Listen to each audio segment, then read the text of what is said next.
할렐루야. 출애굽기 7장 내용을 제가 간단하게 설교를 했는데 이게 그 정부에서 단체 문자로 인해서 또 설교가 이게 전부 이렇게 지워졌어요. 그래서 간략하게 제가 따로 녹화한 것입니다.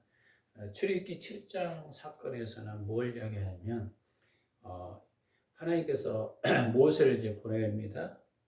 바로에게 보냈을 때 그 뱀이 만드는 지팡이를 던지니까 뱀이 되는 것과 또 한 가지는 그 강과 호수에 그 지팡이를 했을 때 바로 피가 되는 재앙이 나오는데 여기 내용에서 우리가 이제 주목할 내용들을 간략하게 제가 간략하게 나누겠습니다. 여기에서 이제 교훈하는 몇 가지를 통해서 우리가 알 수 있는 것은 이 내용은 여러분이 잘 들었을 것입니다. 하나님의 모세를 통해서 바로에게 하나님의 말씀을 증거하죠.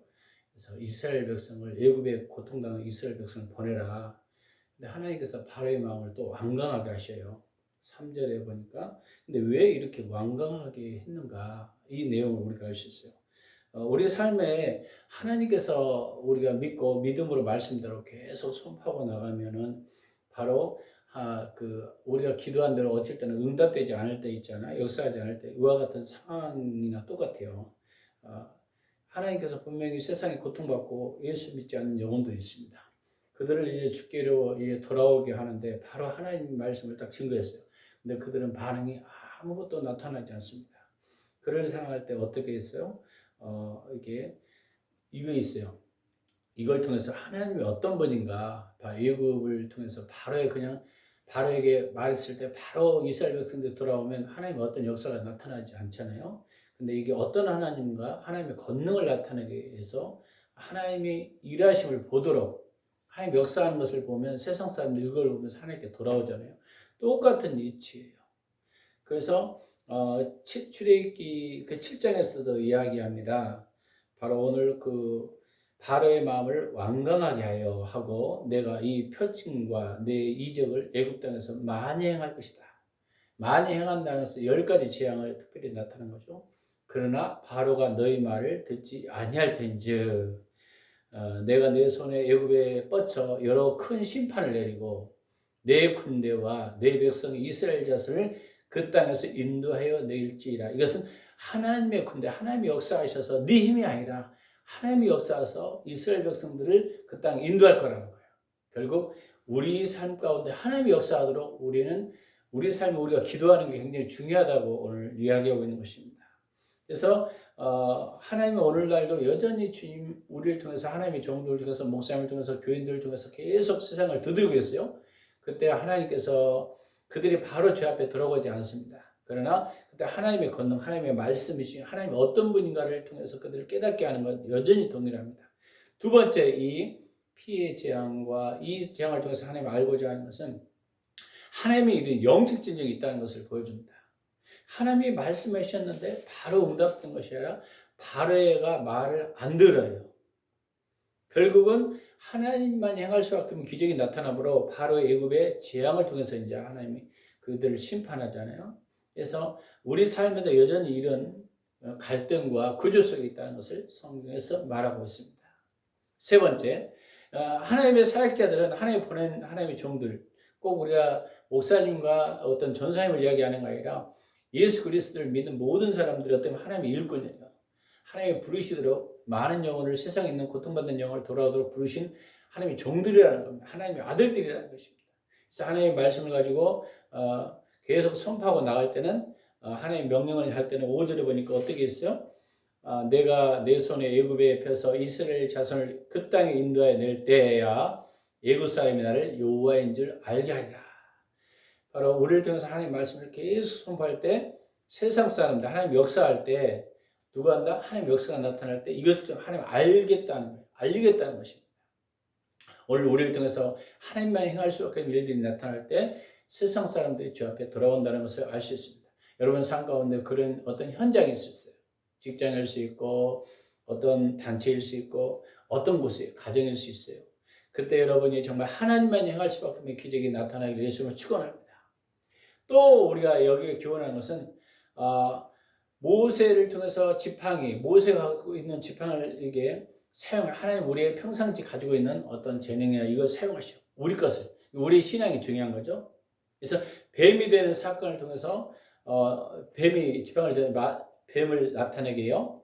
그랬더니 애굽의 마술사와 요술사도 똑같이 행했다는 거예요. 이 사건을 통해서 또 피해 재앙도 똑같이 따릅니다. 그럼 우리 사건을 통해서 무엇을 우리가 이것을 이야기하는 건가? 그러면 여러분이 이단이나 사이비 종교나 다른 단체에서도 아니면 사단들도 표적을 나타낸다는 거예요. 기적을 나타낸다는 거예요.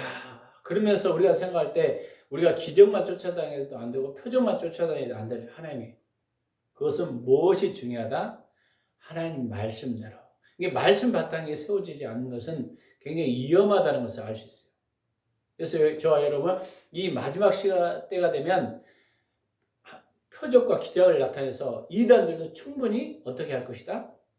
기적을 나타내면서 따라오게 되는. 그래서 우리는 성경 말씀을 얼마나 우리가 준비하고 기도하는 삶을 살아야 할지, 말씀을 얼마나 우리 귀하게 얘기할지 우리 오늘 성경을 통해서 이야기하고 있는 것입니다.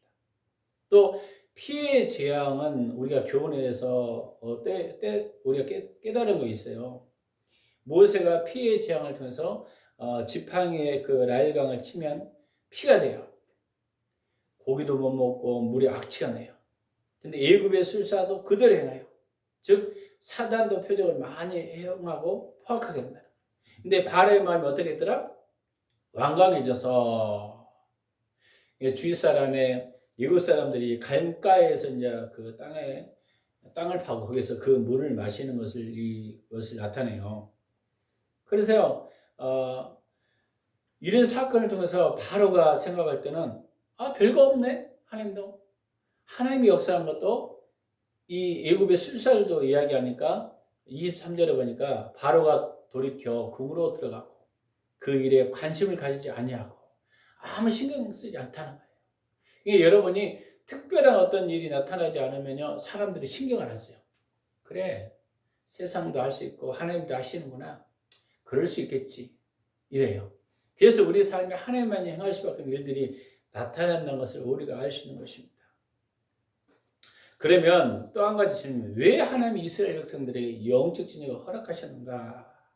우리가 정리하니까 그냥 하나님 말씀하시면 바로 응답하면 되지 않는가? 우리가 기도하면 바로 역사가 일어나면 형통한 길이 되지 않는가? 근데 우리가 몇 가지를 우리가 고려해 봅니다. 하나님은 어떤 분인가를 우리가 알아야 되잖아요. 그러니까 세상에 믿지 않는 사람이 향해서 우리가 하나님 말씀 전할 때 바로 역사가 안 나타날 때가 있어요. 그러나 중요한 것은 그때 우리 안에 끊임없이 하나님의 강한 손, 말씀대로 역사 강한 손을 치기 전에는 그들이 돌아오지 않는다. 하나님이 아브라함과 이삭과 야곱에게 한 그 언약의 하나님을 이라는 것을 우리가 지난주에 배웠죠. 깨닫게 하기 위해서 계속 밀고 나갔던 것을 우리가 알 수 있어요. 그러니까 세상 싸움을 통해서 하나님이 어떤 분인가? 예수님이 어떤 분이신가? 바로 우주를 통치하시고 모든 것을 주관하고 있다는 그 하나님을 알게 하는 것입니다. 이 영생적을 통해서 알게 하고 두 번째는 하나님의 말씀은 여전히 변함없이 약속을 붙잡으라는 거예요. 왜? 사역들이 한 번 어떤 것을 여러분 두드린다고 변화됩니까? 아니에요. 여러분 이적과 기사를 나타낸다고 그들이 돌아옵니까? 바로 아니라는 거예요. 사역자는 또 계속적으로 말씀대로 했더니 끝내는 하나님 말씀대로 되었더라. 언약을 붙잡아야 돼요. 두 번째는 왜 이스라엘 영적증을 허락하셨냐면요.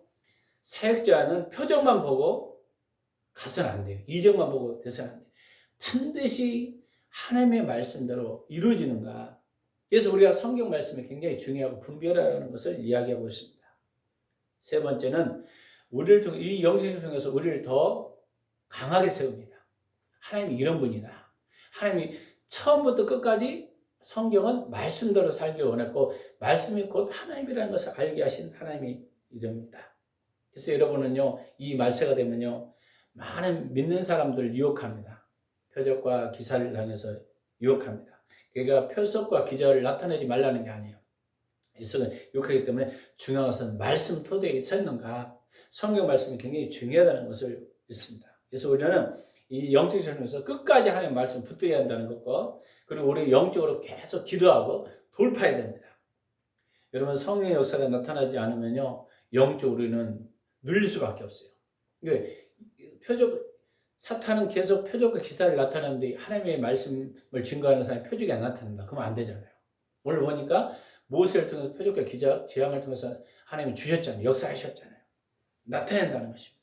그래서 우리는 성령 충만함과 말씀이 동시에 같이 된다는 것을 우리가 알 수 있습니다. 그래서 오늘 출애굽기 7장을 통해서 피해 재앙을 통해서 우리가 하나님에 대해서 이제 더 깊이 우리가 묵상하면서 우리를 견고히 세우는 하나님의 말씀을 여러분 가운데 승리하길 예수 이름으로 간절히 축원드리며 끝까지 여러분 말씀대로 강하게 나타날 때 반드시 하나님의 역사는 여러분 삶 가운데 풀어진다는 거예요. 가정이나 환경이나 직장이나 믿음으로 여러분 승리하길 예수 이름으로 간절히 축원합니다. 기도하겠습니다. 살아 역사하신 주 하나님 아버지 감사합니다. 지금까지 우리가 하나님 말씀대로 살았지만 아직도 우리 삶 가운데 이루어지지 않은 모든 문제들이 있을 줄 믿습니다. 우리가 포기하지 않게 하시고 성령과 능력과 말씀과 그대로 말씀 토대에 선포할 때 그 말씀대로 이루어지는 축복이 가정 가운데 삶 가운데 우리 모든 영역 가운데 나타날 수 있도록 역사하여 주시옵소서. 주님만 행할 수밖에 없는 기적이 나타나게 하시고 우리가 매일 기도하며 성령 말씀 붙드는 삶 되게 하시고 그 말씀이 이루어지는 귀한 역사가 나타날 줄 믿사오며 예수 그리스도 이름으로 기도했습니다. 아멘. 주기도 마치고 그다음 예배를 마치겠습니다. 하늘에 계신 우리 아버지 이름이 거룩함을 받아옵시며 나라의 임하옵시며 뜻이 하늘에서 이룬같이 땅에서 이루어지이다. 오늘 우리에게 일용할 양식을 주옵시고 우리가 우리에게 죄진 자를 사준 것 같이 우리 죄를 사하시옵고 우리를 시험에 들지 말게 하옵시며 다음에서 구하옵소서. 대개 나라와 권세 영광이 아버지께 영원히 쌓옵나이다. 아멘.